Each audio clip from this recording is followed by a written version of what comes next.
या बातमीचे प्रस्तुतकर्ता आहे आंबे क्लिनिकल लॅबोरेटरी। वरुड शहरात अत्याधुनिक मशीनने सुसज्ज लॅब म्हणजेच आंबे क्लिनिकल लॅब। यांचा पत्ता आहे महात्मा फुले नगर, बंदे हॉस्पिटल समोर, वरुड। मी निलेश कोसेकर आणि मला छंद वयाच्या 11व्या वर्षापासून लागलेला आहे आणि तो हे काम मी माती काम नेहमी करत असतो। यामध्ये अनेक मूर्त्या मी गणपती, दुर्गाजी, सरस्वती आणि लक्ष्मी सर्व मूर्त्या मी मातीच्या करत असतो। मातीची मूर्ती बनविणे सोपे काम नसून माती गाळणे, तिला वाळू घालणे आणि लोकांना वाटतात की मातीची मूर्ती बनवताना सोपं काम आहे, पण तसे नसून सर्वजणांना मेहनत करून मातीला जीव फोडणे आणि ते कला दाखविणे पण पुष्कळ मेहनती काम असल्यामुळे पुष्कळ कारागीर मातीमध्ये वाव देत नाही, मातीला वाव देत नाही। माती कारण न परवडणारे काम असल्यामुळे जास्तीत जास्त लोक पीओपी कडे धाव घेतात आणि सोपं आणि सुंदर काम पीओपी मध्ये केल्या जाते, पण मातीमध्ये तसं नसल्यामुळे मातीची मूर्ती करत असताना आम्हाला खालून वरपर्यंत सर्व हाताने करावं लागते आणि वेळ लागतो। हे काम पीओपी सारखे नसल्यामुळे पीओपीचे भिजवणे आणि शाशात टाकणे लगेचच मूर्ती तयार होते, पण तसा हा प्रकार नसून हा प्रकार सतत बसून मातीला आकार देत मातीत जिवंतपणा फोडणे हे सतत बसून एका मूर्तीला कमीत कमी 2 ते 3 दिवस आणि ज्या प्रकारे मूर्ती तयार करणे जीव ओतून तयार करावी लागते। मी हे कला जोपासत आहे। वरुड शहरात फक्त एक मात्र दुकान माझं विश्वासू, ज्यामध्ये मी पीओपीची कोणतीच मूर्ती विकत नाही। मी ग्राहकांच्या आग्रहास्तव या मूर्त्यात लागलेले ग्राहक असल्यामुळे माझ्या मूर्तीचे दुकान लावण्याची गरज पडत नाही, भासत नाही आणि प्रत्येक गिराईक माझा देवासारखा आहे। मातीची मूर्ती ही पर्यावरण पूरक असून या मूर्तीची कोणतीही विटंबना होत नाही, पाण्यात विरघळून जातात। काही ग्राहक असे आहे की ते घरीच विसर्जन करतात। ग्राहकांचा वाढता कल, त्यामुळे माझी मूर्ती बनवण्याची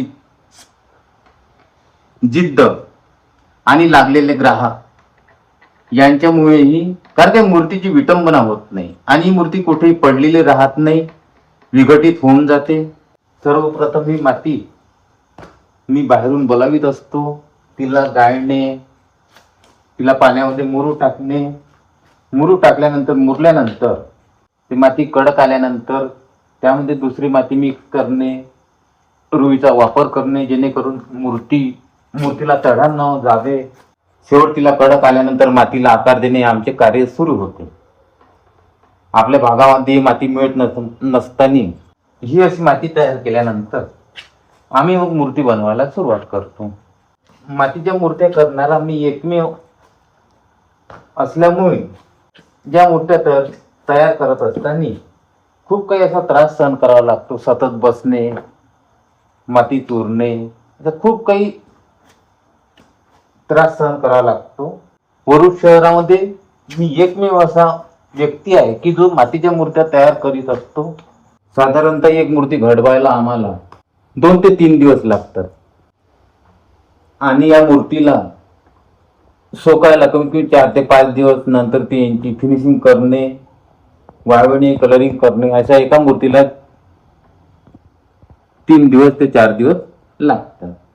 मातीमध्ये आम्ही कोणतीही मूर्ती जसे दुर्गादेवी, शारदा, लक्ष्मी आणि ग्राहकांनी जे जे मागितले ते सर्व प्रकारची कला मातीमध्ये दाखविता येते आणि ते आम्ही दाखवितो। प्रत्येक प्रकारची मूर्ती, प्रत्येक डिझाईन सर्व आम्ही मातीमध्ये करू शकतो।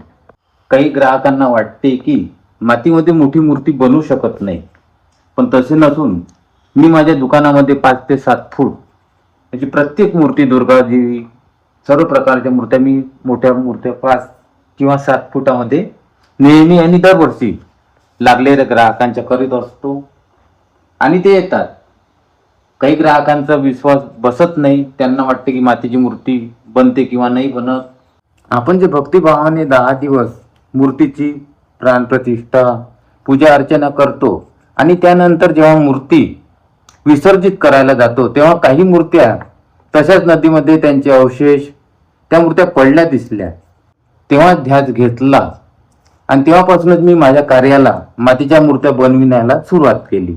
काही लोकांच्या भावना मी समजून घेतल्या आणि ज्या मूर्त्यांची विटंबना होत होती ती होऊ नये आणि आपण हिंदू संस्कृतीमध्ये चांगल्या तरी विसर्जन व्हावं, पर्यावरणपूरक मूर्त्या बसवाव्या आणि लोकांच्या भावनाप्रती मी हे कार्य करत राहतो. मला त्याची बेनिफिट नसून तरी पण हा व्यवसाय नसून माझा एक छंद आहे. त्या छंदापोटी आणि ग्राहकांच्या आग्रहापोटी मी हे कार्य करत राहतो. मी वरुड शहरामध्ये मार्केटमध्ये कुठेच माझे दुकान राहत नाही. मी मार्केटला मूर्ती नेत नाही. जिथे आम्ही मूर्त्या बनवितो तिथूनच ग्राहक पसंती करतात, पसंत करून ठेवतात आणि विश्वासू ग्राहक असल्यामुळे आणि विश्वासू मूर्त्या बनवित असल्यामुळे ग्राहक दुकानाची वाट न पाहता अगोदरच बुक करून घेतात आणि नंतर जिथे आम्ही बनवितो तिथूनच घेऊन जातात. मूर्त्या तयार करण्याचे काम आम्ही यावर्षी मार्च महिन्यापासून चालू केले आणि जुलै महिन्यापर्यंत आम्ही ऑर्डर घेत असतो. त्यानंतर आमची पेंटिंग चालू होऊन जाते आणि कुणालाही मूर्ती जर लागली तर त्यांनी मार्च महिन्यापासून ऑर्डर सुरू होतात तेव्हा या बाप्पाला आकार देण्यात येतो. जर कुणाला फोटोप्रमाणे हुबेहूब मूर्ती तयार करून घ्यायची असेल तर खालील नंबरवर संपर्क साधावा. जर कुणाला मूर्ती लागल्यास केदारेश्वर देवस्थानाच्या मंदिरामध्ये आतमध्ये डाव्या बाजूला माझा बोर्ड लागलेला आहे. तिथे येऊन तुम्ही मूर्ती बघू शकता. वरुड शहरातील प्रसिद्ध केदारेश्वर देवस्थान याच्या आतमध्ये जिथे माझा बोर्ड लागला आहे तिथे 2 खोल्यांमध्ये मी हे कार्य करत असतो.